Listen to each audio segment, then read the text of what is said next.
Hey, everybody. This is Let Me See Your Transcript, your very favorite history teacher. How are y'all doing? I know it's not normally my time that I come on, but teacher for the summer.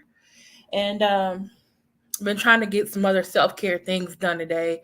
Today I was doing laundry. And catching up on some shows, stuff like that. Petting boy, taking him out.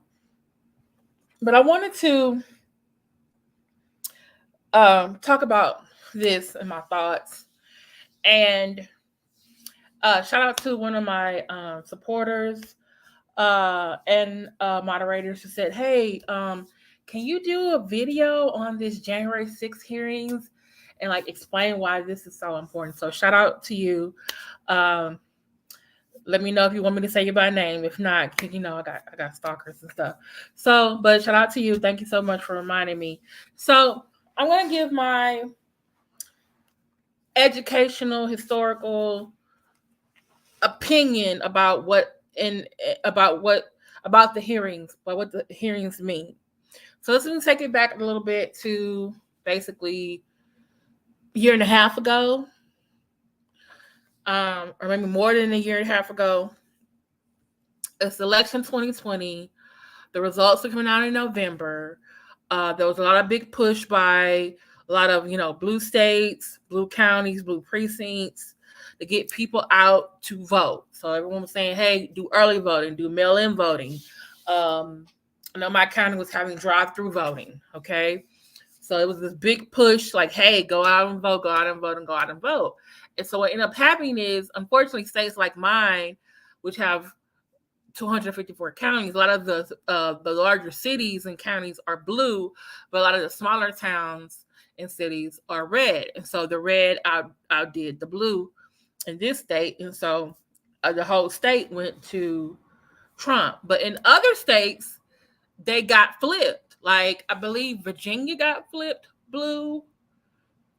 Um, a couple other states, but then I think it was Nevada, Arizona, Michigan, and Atlanta was going for currently President, at the time former Vice President, but not currently President Biden. So, um, former President Donald Trump, unfortunately, and I'm going to say this, was a sore loser, and so he started listening either to his own imagination or his supporters or people in his camp saying, "Hey, there is fraud." He supposedly told these poll watchers, like, "Oh, there's fraud." And so here you have on the thumbnail, the right hand side of the thumbnail, that is the guy at the top is the his second attorney general that he had during his administration, William Barr, sometimes known as Bill Barr. And the guy at the bottom was a former acting deputy attorney general who basically,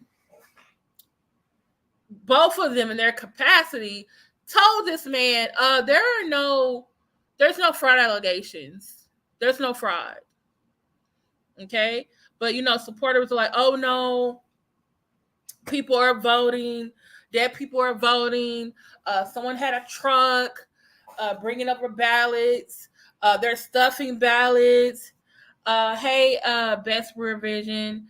And um, he was, and so what has, and because of that, it was from like November to December, even though December came along and he thought the Electoral College was going to give it to him because the general election is November, okay? And each state, you know, whoever got the most number of votes, they got those electoral votes, okay? So in December, when the electors went to go vote, they voted how their state voted. Okay, they did what they were supposed to do. Okay, so he still got mad. He got um and Bill Barr, he was kind of seeing it writing on the wall, and he was about to leave. He was like, okay, because it kept being like, "Oh, stop the steal, stop the steal." And all these people were mad. Oh, the election was stolen. Biden is a fraud. Da da da da da da da da. They're all and he was like calling states, especially Georgia. He was calling states like, y'all need to recount. Nevada recounted, Arizona recounted, Michigan. Did Michigan recount? I think they asked for Pennsylvania to recount and Georgia. And what ironically happened is most of those states, they found out that Biden won even by a bigger margin. That's what got me. It was like, dude, you made them recount and they come up with the same number or more numbers, right? So unfortunately, like you got November, you got December, January, I believe it was January 6th, okay? The Senate is supposed to meet to basically just put a check, verify that, hey, we got the electoral votes. All the states are delivering electoral votes. They're in the Senate. The Senate is like coming in with the suitcase and like, here the electoral votes. So basically the vice president, like Pence, doing his job, comes into the Senate, right? And is basically supposed to call the meeting to order, say, hey, we're here to count, we were here to certify the election because, you know, the electoral college voted, the 50 states and U.S. territories voted. I'm here, and then all of a sudden we got 2 damn objections.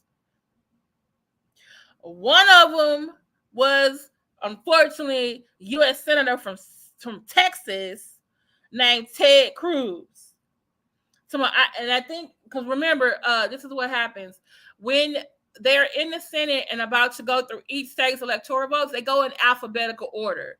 So they went from Alabama, Alaska, and then when they got to Arizona, it was like, I object. I was like, what the heck? Then all of a sudden, the person said, I object to this, and they're like, to the counting of the votes. And so they're like, well, in order for you to object to the votes from this state, you need 2 people, one from the Senate and one from the House, to like back you up. So guess what? Ted Cruz was one of them. I forgot who the other guy was. I can't think of it. So while that is going on, like what should have been, like someone said, literally 20 minutes or less process started to be extended because according to the rules, then all of a sudden the Senate needed to go into a kind of like a debate or discussion format. So while this is going on, Trump is having his own rally down there in front of the White House, in front of a big old crowd of people who all come into town for the Stop the Steal rally. And at the Stop the Steal rally, he says, and I quote, y'all need to walk down there and tell the Senate what y'all want.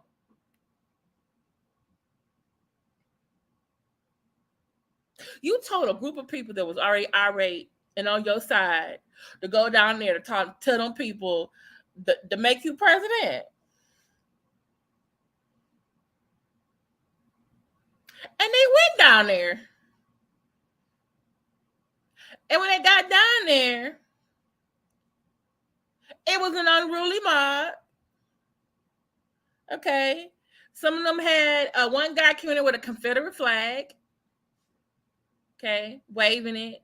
Some guy came in dressed as some type of QAnon shaman. People in there broke glass to get in, took pictures. Try to come through doors, and they basically had to go into, I guess you could say, almost like when schools have a school shooter, secure lockdown mode. One of the interns luckily grabbed the electoral votes. The senators had to all be bused somewhere else. the vice president, he got Secret Service. They took him somewhere else. And then, you got all the Capitol Police or whoever the police is out there. And these people are coming in, and there are like literally pictures of them in the Senate once it's cleared, in the seat. Some guy taking the podium. Someone went to Nancy Pelosi office, took her laptop, put their feet on her desk, did all kind of stuff. Someone had a noose for Mike Pence. And then you saw like a lot of police are being overwhelmed, and you saw some who just like, hey, y'all just go, because And then one lady went through the window. She wasn't supposed to do it. She was a veteran and got shot. Thank God about the one police officer. He knew where the Senate was meeting, and he knew that they needed time to leave and time for the other police officers to get there. He moved the crowd away from where the senators were. Because you don't know what those people would have did when they got in there. Okay? But did you see Donald Trump anywhere? No, he was nowhere to be found. He just kind of like, I guess, went back to the White House or whatever. And while this is going on, they did not have, the mayor didn't have enough Metro police out. They're not enough Capitol Police. I think someone said someone at the Pentagon could have called in the National Guard. I don't know, but remember, if Washington D.C. was a state, the governor would just send in the National Guard. Washington D.C. is a city, and their mayor does not have a National Guard. It has to come from the Pentagon. So you got all this is happening, and then at the end, you're hearing people are like, well, where is Trump? Where is Trump? So finally, he's advised to get him out of there. And he goes out and then does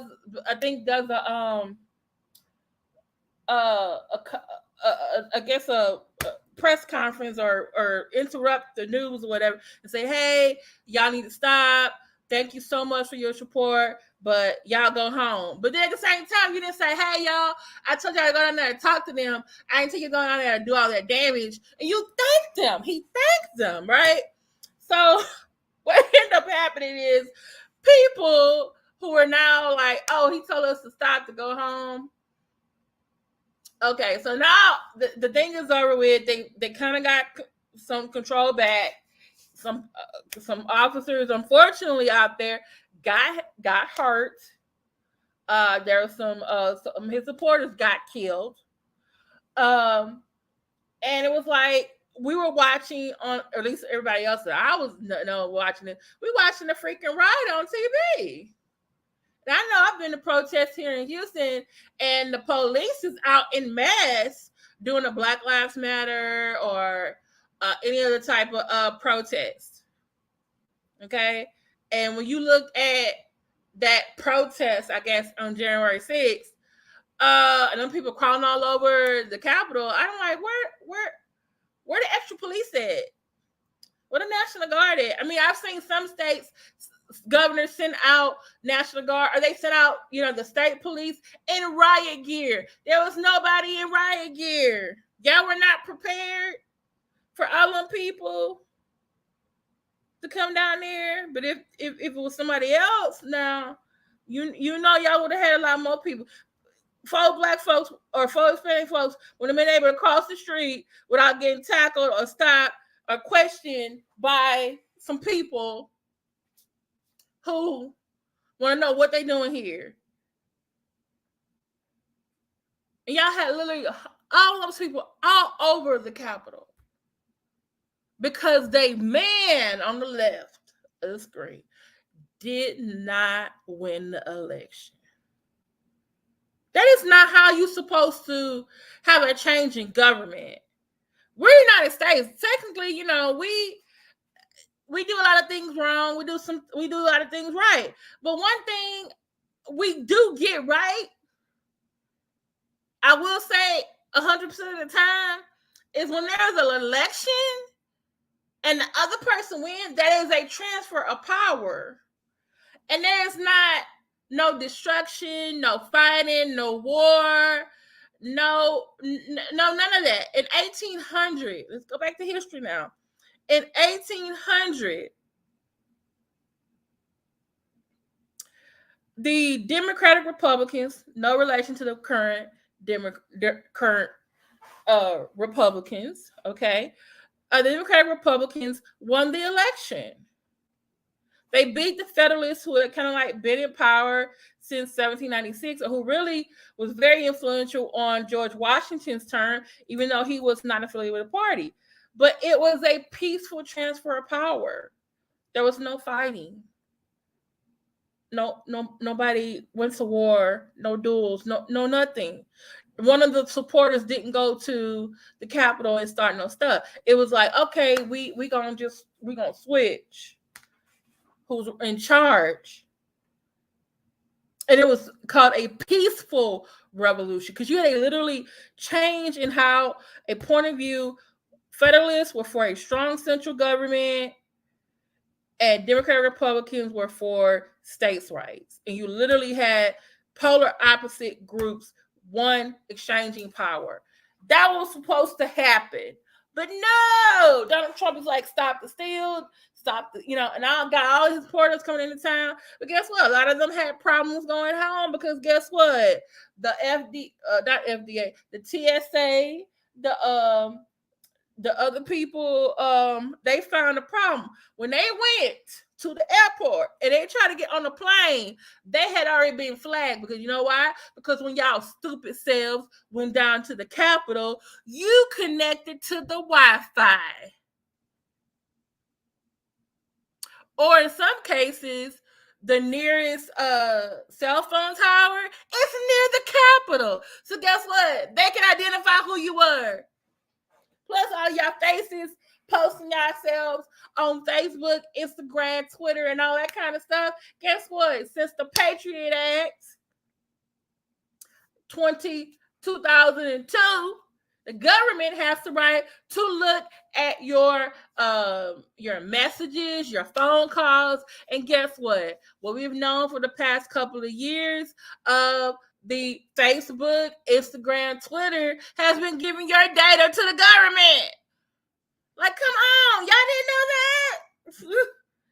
Like, come on, my goodness. And by the way, the facial recognition software that they use, it was a complaint last year that hey, the facial recognition software doesn't recognize darker faces. So anyone who's like brown, dark brown, okay, and above, they don't recognize faces. So you know what that means? It recognizes white faces really well. There you go. Mm-hmm. Right. Mm-hmm. In that instance, white supremacy worked against y'all. And so here we are. As more and more of those people also, they were getting turned in by the FBI, was finding them. The other law enforcement was finding them. Their friends were turning them in. The co-workers were turning them in. Sometimes family members were turning them in. And they all started going to jail. And they all are saying the same story. Well, I was at the rally. And he told us to go down there. He told us to go down there. Now, they tried to impeach him right before he was about to leave. And everybody kept saying, well, oh, he's leaving. It don't matter. But it kind of does matter because presidents get,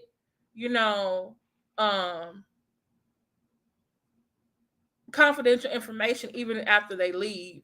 If they would have impeached him and always said yes, even though he was leaving, he wouldn't have got access to that.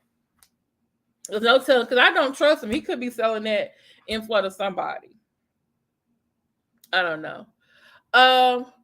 Plus, they wanted to make sure that he wouldn't be able to run again, which is what he wants to do, because there are people now who have Trump 2024 stickers and stuff. So I know thank you for those of you who are listening to me. Come on in the room. Please hit the like button. Thank you, Best Rear Vision, for being here. I do think child support laws do need to be changed. We can talk about that at another time. What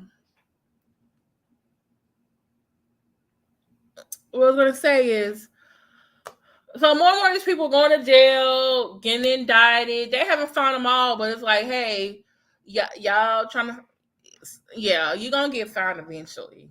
Yeah, you are. Um, Especially if somebody wants some less time, they gonna. I'm sorry, somebody snitching. Mm-hmm. And so since then, there has been an investigation into um, who in his administration they do believe that he contributed to the January 6th insurrection. They want to know all the details. So they've been, sending out Congress or the House and sending out subpoenas. I think the Senate as well, and sending out subpoenas, sending out contempt of court charges, contempt charges. They've also been gotten people to testify. That's why you had Bill Barr had I guess, I don't know if it was a testimony or deposition videotape. You also had testimony from the acting former deputy general, and they're all saying the same thing. This is what was so significant about today's testimony. I think Friday's hearings, which I kind of wanted to do a video about, but at the same time, I feel like, you know what? So many people are doing videos about the hearings from last Friday, which happened during prime time. So I thought was excellent. I'm like, oh, you got everybody at home. If they're at home, you had it streaming, on social media, and you had it on the regular TV, cable TV. It was everywhere. They said 20 million people watched it, which is great. Great. That whole proceeding was so self-explanatory. They literally laid out for you, hey, y'all, this is why we're here. January 6th insurrection riot happened. We believe that former President Donald Trump contributed to that because he was upset at the results of the election of 2020. And they literally showed you video of him talking, video of talking about the results. You saw a video of the day that he gave that speech on January 6th. You saw the crowd. You saw the video of what they said and what they do and what they said and why they were there. I was like, that explanatory. What else can you say? Right? But you have some people like, oh, we don't need to go through this. They're just doing it. The Democrats are doing this for midterm elections. Probably so, but guess what? This needs to be out there. Y'all can't miss this when there's evidence in y'all face. The election was not stolen, y'all. The election was what it is. Now, what some of y'all trying to do now ahead of these midterms, y'all trying to steal an election with all this voter suppression in these different states. But we're going to handle that another time. But yeah. Okay. What is happening today? The two things, it came on about, I guess it was 10:30 Eastern, 9:30 Central Standard Time. It was about over 2 hours and a half. And today, they basically say, hey, today we're going to show you testimony about basically the state of mind of Donald Trump believing that the election, there was allegations of fraud. And that's why he got all those people to come down there on January 6th. And they showed what he said. Then they showed the testimony from former Attorney General Bill Barr. Then they showed other people who were in his former campaign manager, his former lawyer. They found other people who were in the cabinet. Then they even brought in at the end 3 men. One, I guess he was these were officials who were basically was in charge of one, his name is Ginsburg. He actually represented George W. Bush in the Bush versus Gore for those elections in 2000. Okay. So he was this expert about election results and recounting and all that kind of stuff. Even though I disagree with those results too. Then there was a guy named Pac. Then there was another guy named Smith. So these two men were like basically saying, "Hey, we did our job," and Smith and Pac basically said, "Hey, we did our job." He was not happy that we did our job because we didn't find any allegations. And then basically in Smith's case, which I felt so sorry for the man, I'm gonna show y'all a picture of the man. I'm gonna show y'all a picture of the man.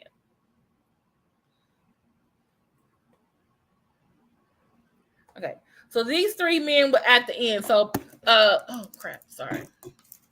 All right, so Smith, basically, I want to say Smith is from Pennsylvania, and it's Pac. Is he Michigan or Georgia? I gotta double check. I think Pac is Georgia. Okay, so basically, in these two places, they're basically telling like, "Hey, we help verify results over here. There's nothing, ain't nothing wrong, no fraud." And he got mad. And in Smith's case, which I didn't know, Trump had a whole, because Trump got Twitter fingers. He went on the Twitter, talked about the man, said he was wrong, he was on his job, and then in another tweet when the man said, "Hey, we don't find any instances of fraud," he put out Smith's name, his kid's name, his wife's name, I think his mom and daddy, and his address, and a picture of his house. And I was like, basically doxed the man. So basically, Smith actually can probably sue Donald Trump, but I wonder has he?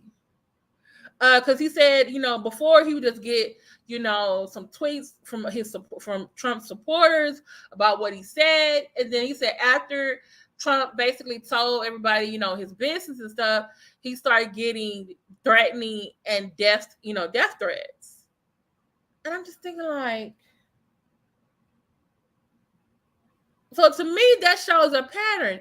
You, man, who is the president of the United States, what you say and do matters. Your supporters start doing crazy stuff.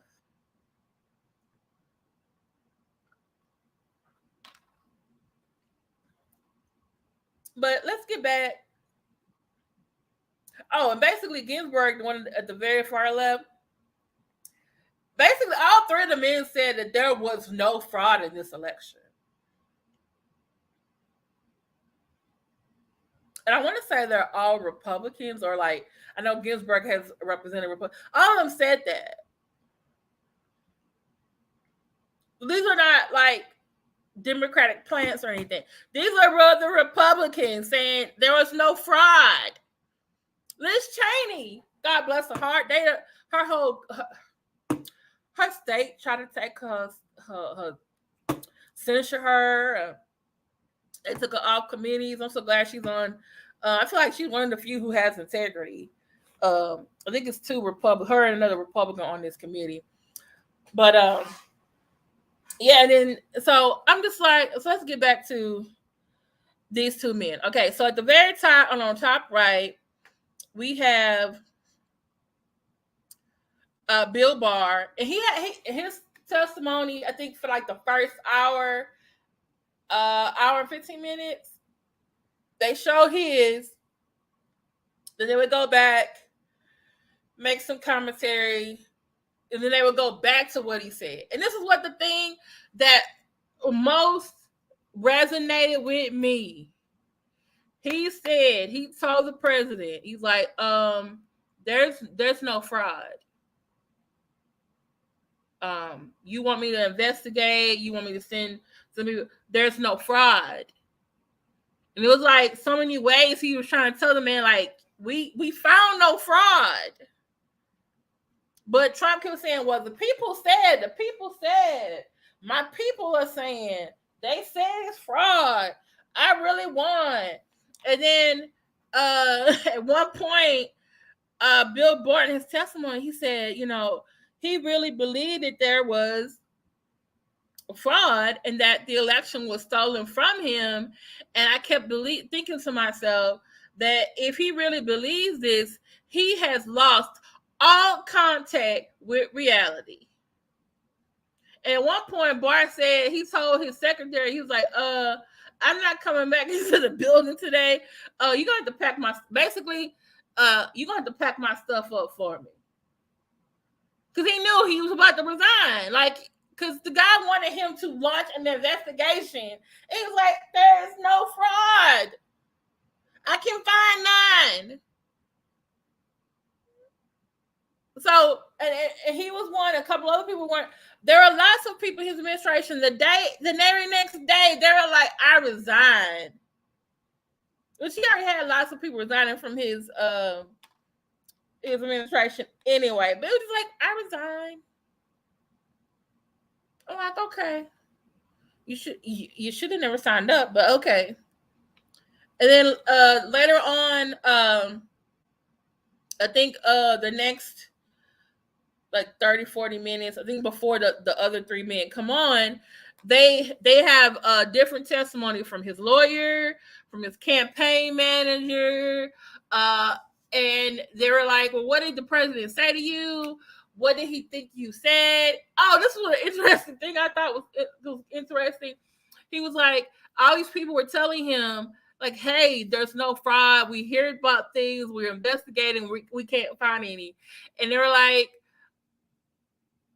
and then like Rudy Giuliani came up with a rationale for why there needs to be recounts and that there actually is fraud.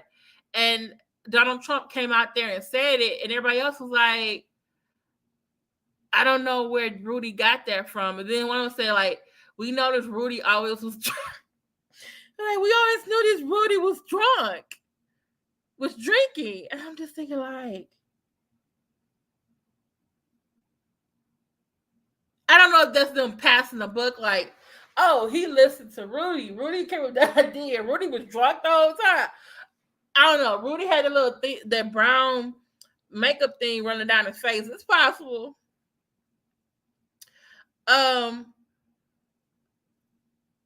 But then he after the campaign manager, I think he had two campaign managers too. The second campaign manager, another person on the team. Then I think his name was Alex Connolly. He was the president's lawyer, right? And he started telling him, like, we're not finding no fraud. This is what the man said. I couldn't find no fraud. He said, I never found any fraud that I could find. So he's telling him, and then finally they get to the man at the very bottom on the right. His name is former acting deputy Attorney General Ronald Donoghue, something like that. And he said a lot of things. He said he told the president, he said, I told him, we cannot find evidence of this fraud that regarding the election. We can't find any evidence. And then he says, the information you're given is incorrect or it's false. Then all of a sudden Trump was like, well, what about this? Because it's like so many different allegations about the election 2020 was stolen. And he goes,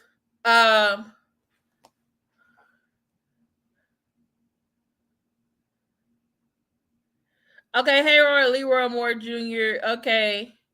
All right, I'm glad you're here, but let's stay on topic now.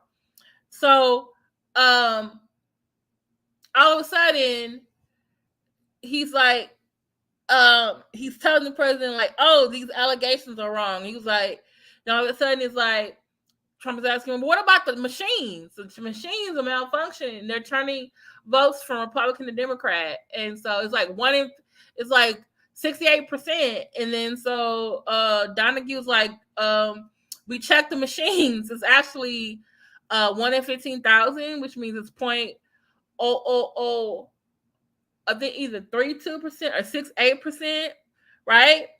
And so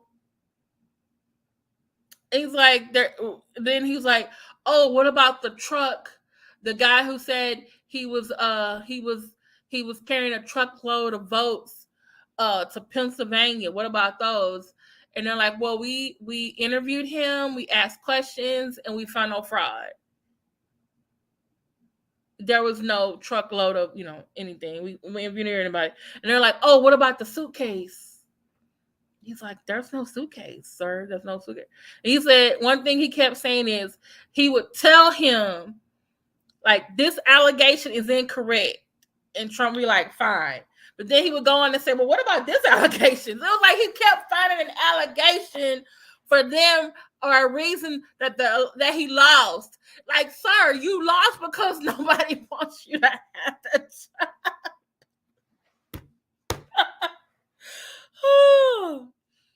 You okay, Leroy Moore Jr. I just talked about suitcases. Look up there on the wall.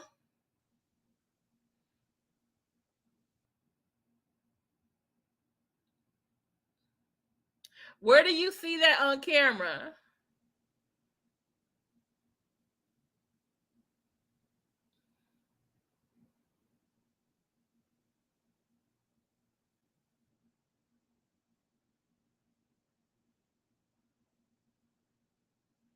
Okay, give me a link, give me a website to go to so I can see this evidence.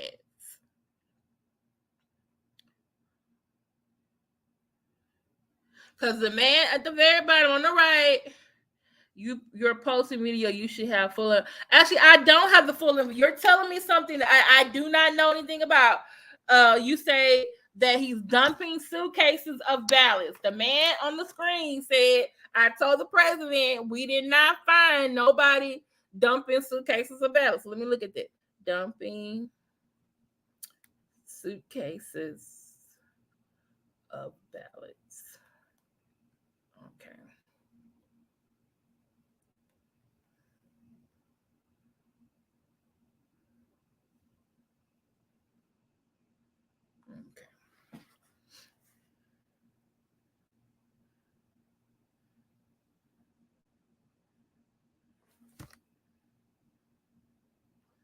Mm-hmm.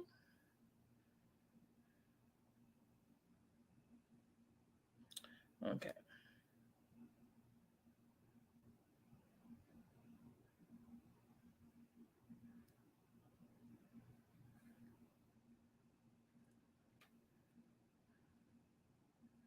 Okay.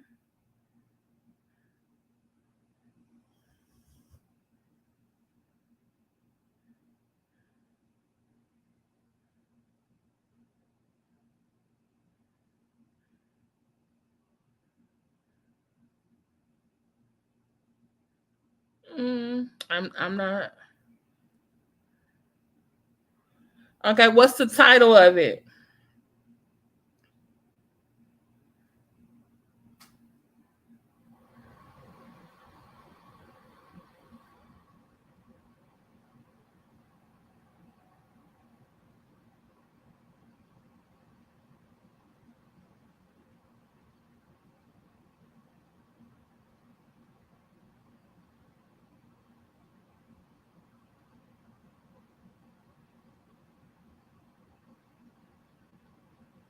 Now I'm seeing videos that have said there's been people announced since then fact checking claims in Fulton County.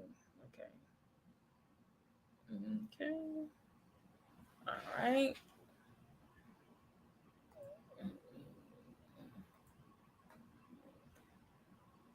Okay.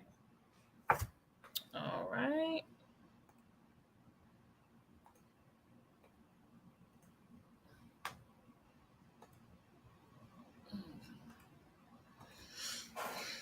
Let's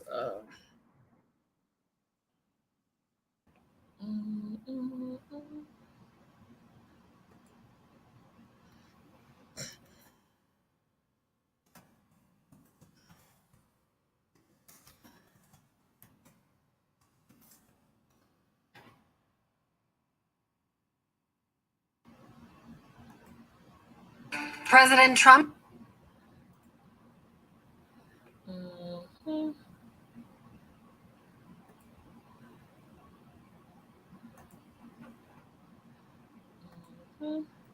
All right, let's look at the video. Mm-hmm.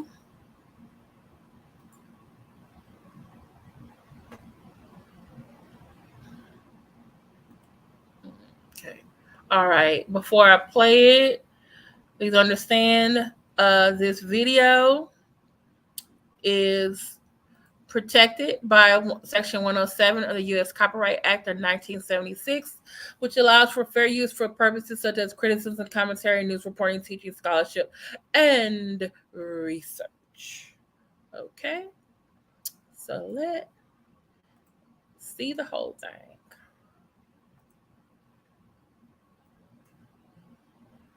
President Trump's team is pointing to newly released surveillance video from State Farm and REMA as evidence of election fraud. Our chief investigator, Brendan Keefe, joins us.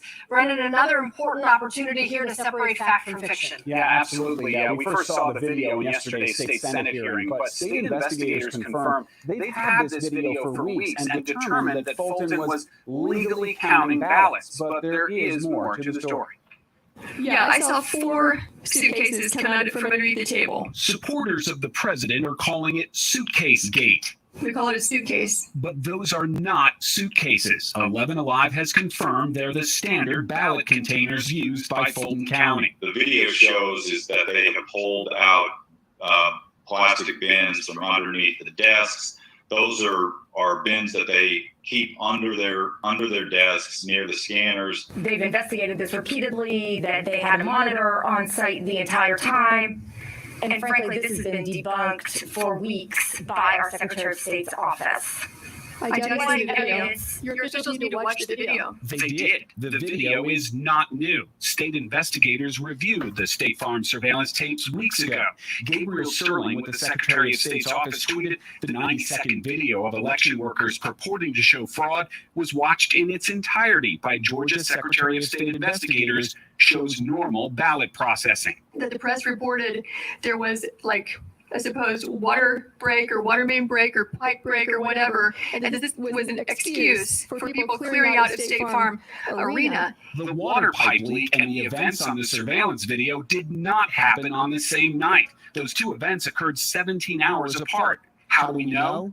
We were there. Early this morning, we told there was a water main break above the room I'm standing in here at State Farm Arena. That live report was hours before the surveillance video of the room clearing. The workers leaving were those who opened the ballot envelopes, and once they were done processing that batch, they went home. At about 10 o'clock, there was one person working the polls who told everyone in the room to leave. They began letting certain people go. No announcement was ever made to leave, for anyone to leave. Was anyone actually told to leave, or just that they were done counting? Republican monitors claim they were forced out. They were made to leave, so it was done in contravention of the statute. Both 11 Alive journalists on site that night independently confirmed to me that they were not told to leave, but they were told counting was done for the night. Fulton County, they were telling us that their absentee ballot vote counting, their workers went home from that this evening. They'll be back around 8:30 in the morning. And why are they only counting them whenever the place is cleared out with no witnesses? This part is true. The press and the party monitors were not given notice that counting would continue into the early morning hours, and they should have been. The Secretary of State says one of its monitors was present.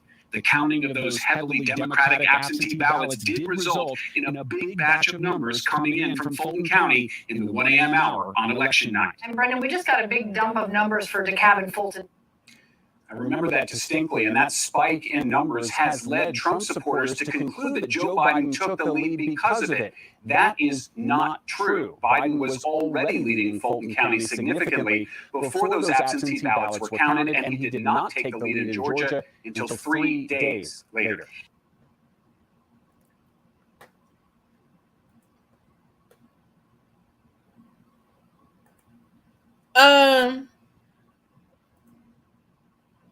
Leroy, what was the point again you were trying to tell me from the video? Because basically the video substantiated what the former acting deputy general said. Let me go find that link.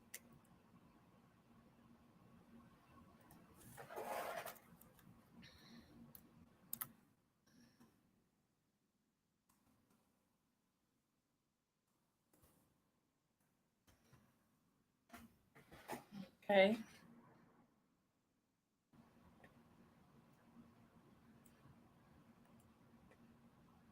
Threats that you received. Okay. Let me go share. Thank y'all so much for being on here with me an hour. If you'd like to become a member of the channel, please click the join button. Also, you can become send a super chat, Cash App, because definitely got to pay for, StreamYard, got to pay for the cap wing, these lights, snacks. So boy, be quiet. He's actually quiet right now. Sometimes he's not. And I want to go back to where they have. Okay, this is the guy.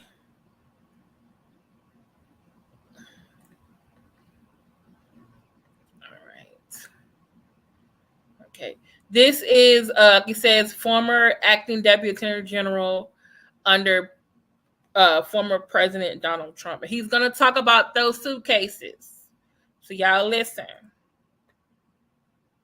Again, this video is protected by Section 107 of the U.S. Copyright Act of 1976, which allows for fair use for purposes such as criticism, commentary, news reporting, teaching, scholarship, and research.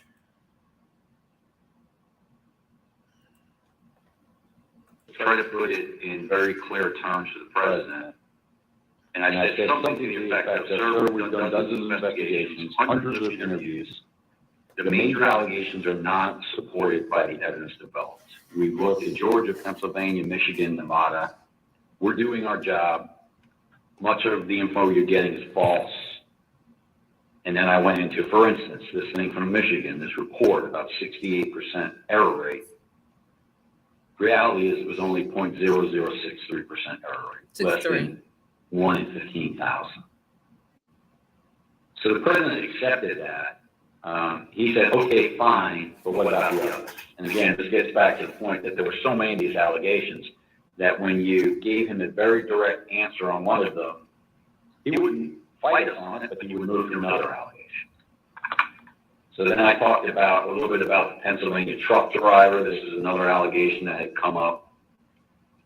And this claim was by a truck driver who believed, perhaps honestly, that he had transported an entire tractor trailer truck full of ballots from New York to Pennsylvania.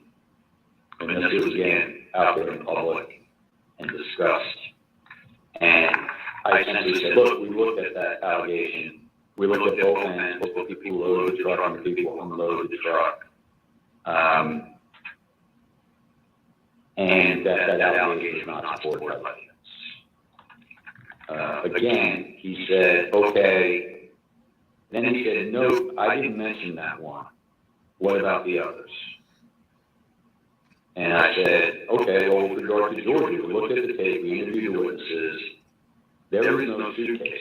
Thank you, there's no suitcase. Supposedly had fraudulent ballots, and the suitcase was rolled out from under the table. And I said, no, sir, there is no suitcase. You can watch that video over and over. There is no suitcase. There is a wheeled bin where they carry the ballots, and that's just how they move ballots around that facility. There's nothing suspicious about that at all. I told them that there was no multiple scanning of the ballots. One of the allegations was they were taking one ballot and scanning it through 3 or 4 or 5 times to rack up votes, presumably for Vice President Biden. I told them that the video did not support that. Then he went off on double voting. The top of the next page, he said, dead people are voting. Indians are getting paid to vote. He meant people on Native American reservations.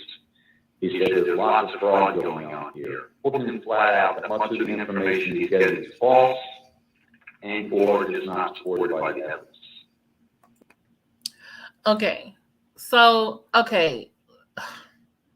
Leroy. Okay. Did you hear me? Okay. Did you watch the first video?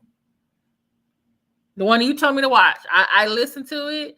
They literally said there was no fraud. There was no suitcase. Then this man, the acting deputy attorney general, said the same exact thing. There was no fraud.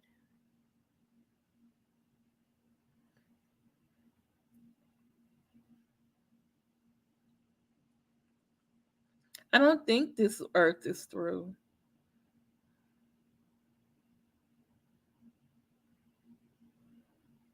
Okay, Leroy.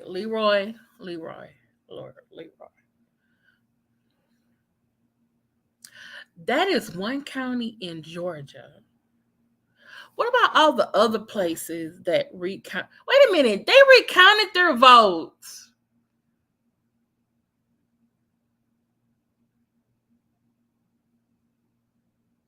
Everybody recounted their votes. Nevada, Arizona, Georgia, and Pennsylvania all recounted their votes. They actually came out with more votes. Either the same number or slightly more for Biden. There was no fraud. I know you don't like Biden, but can you say that there was no fraud?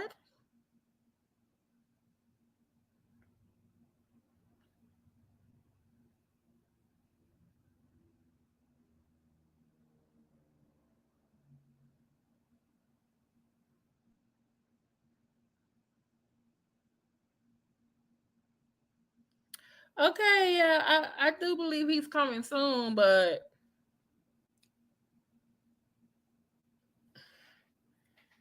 that don't mean still Trump. Yes, thank you. There was fraud. Yes. Okay. And can you agree that former President Donald Trump, believing that they're fraud, got those supporters to Washington, D.C., and then told those people to go down to the Capitol? Can you see the correlation?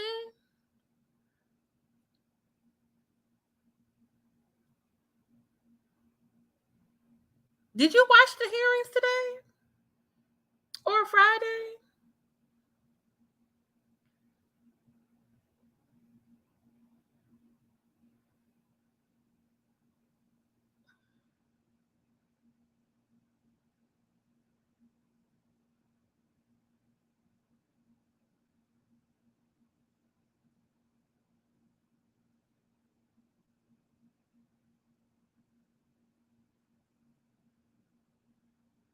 I'm just okay.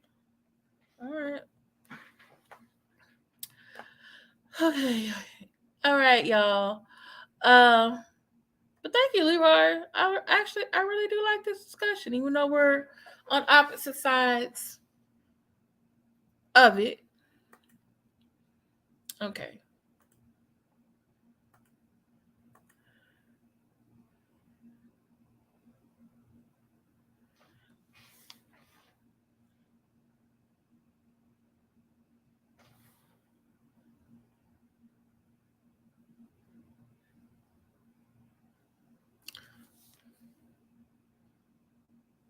Okay. You said Trump, the mayor denied the request also.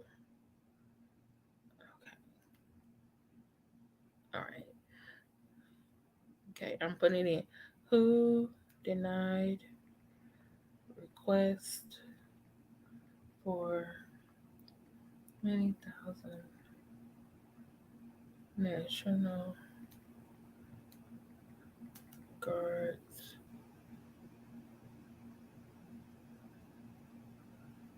for January 6th.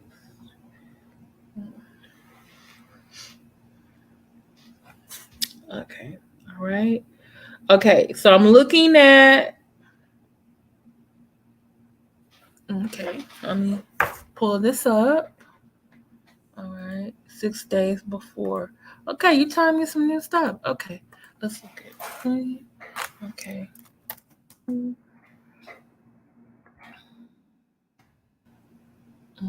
All right. So PolitiFact, they do fact checking. They're independent group. They do fact checking.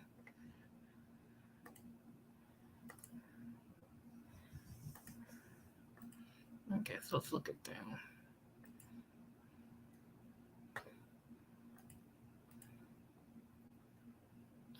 Okay. All right.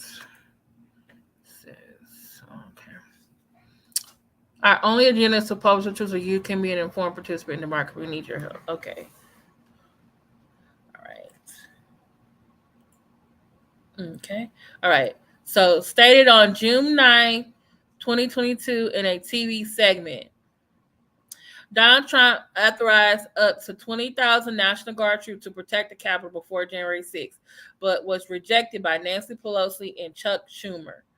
Truth-O-Matic meter says it's false. Okay. No evidence. Pelosi rejected Trump's authorization for 20,000 National Guards before January 6th. There's no record of former President Trump officially authorizing National Guard troops to the U.S. Capitol ahead of January attack. There is no evidence that the Speaker denied such an authorization. Experts said she doesn't have the authority to do so in the first place. A Vanity Fair report said Trump made a passing remark to his acting defense secretary about potentially needing 10,000 National Guard troops, not 20,000, but there is no evidence. The comment was treated as a formal authorization. Oh. Okay.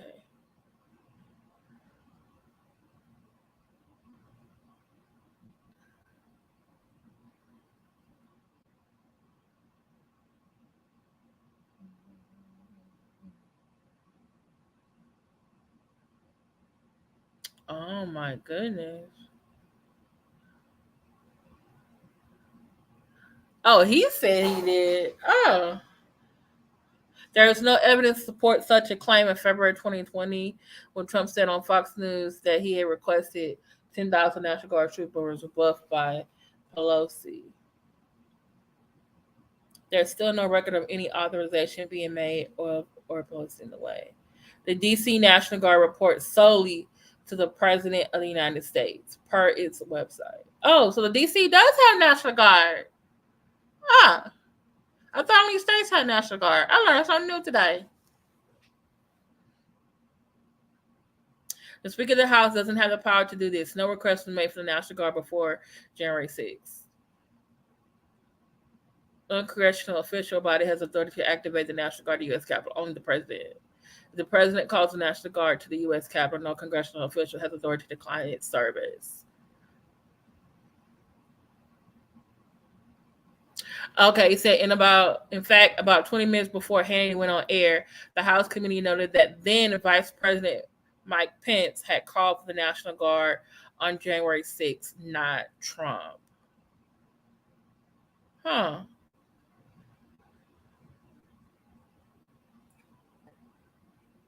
Okay.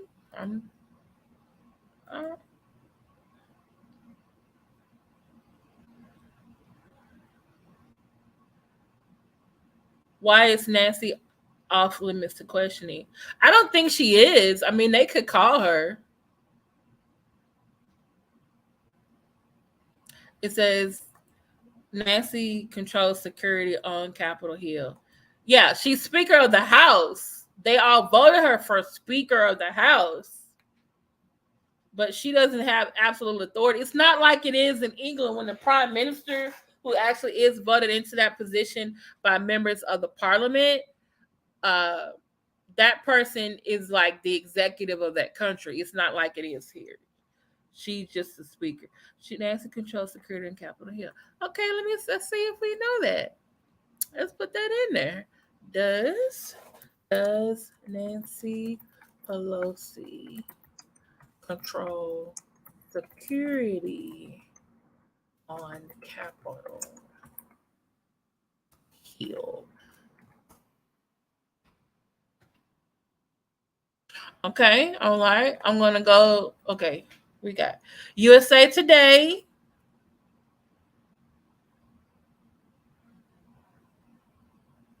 You got the AP News. Okay, so, all right. So let's go to AP News. Okay. She controls Capitol Police. Okay. All right. So let's go to share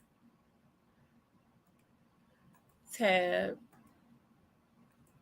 All right. And okay. All right. Okay. So AP posts falsely cite Pelosi as responsible for security during Capitol insurrection. Claim House Speaker Nancy Pelosi, who is in charge of overseeing the Capitol Police, is responsible for security failures that allowed the January 6th insurrection of the U.S. Capitol to happen. Okay. AP's assessment, false. Pelosi does not oversee day-to-day operations of the Capitol Police. The facts, after the deadly riot at the Capitol, social media users began sharing posts that blame Pelosi for security shortfalls that allowed the building Capitol to be breached. It was Capitol Police that let the intruders in. It was Capitol Police who killed an innocent woman that was on the opposite side of a door from that officer whom we still don't know the name of. Nancy Pelosi is in charge of the Capitol Police, not Trump. Meaning the post were promoted by accounts showing support for Donald Trump. Capitol Police are responsible for security on the grounds of the Capitol and protecting Congress, along with the House and Senate Sergeant at Arms. No one person oversees USCP. The oversight apparatus includes representation from the architect of the Capitol, the House and Senate Sergeant at Arms, as well as committees from both houses of Congress. While the Capitol Police budget is approved by both chambers of Congress, Pelosi does not control day-to-day operations or officer assignments. The storming of the Capitol occurred as Congress tallied the electoral votes confirming Joe Biden won the election, left 5 people dead, including Brian Sicknick, a police officer who was hit in the head with a fire extinguisher. The building was placed under lockdown and members of Congress were forced to hide. Three top security officials resigned following pressure from congressional leaders, including Police Chief Stephen Sun, Senate Sergeant at Arms Michael Stenger, and longtime House Sergeant at Arms Paul Irving.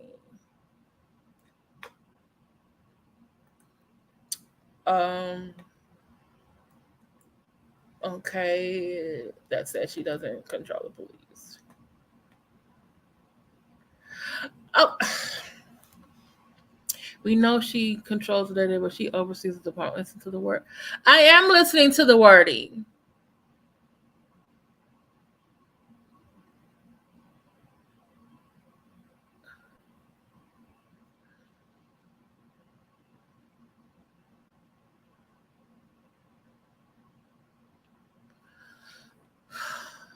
Okay. Let me look at the wording again.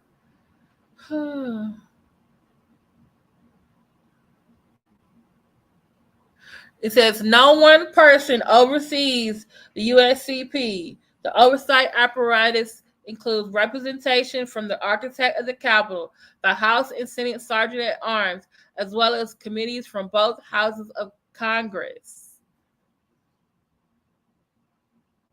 While the Capitol Police budget is approved by both chambers of Congress, Pelosi does not control day-to-day operations or officer assignments.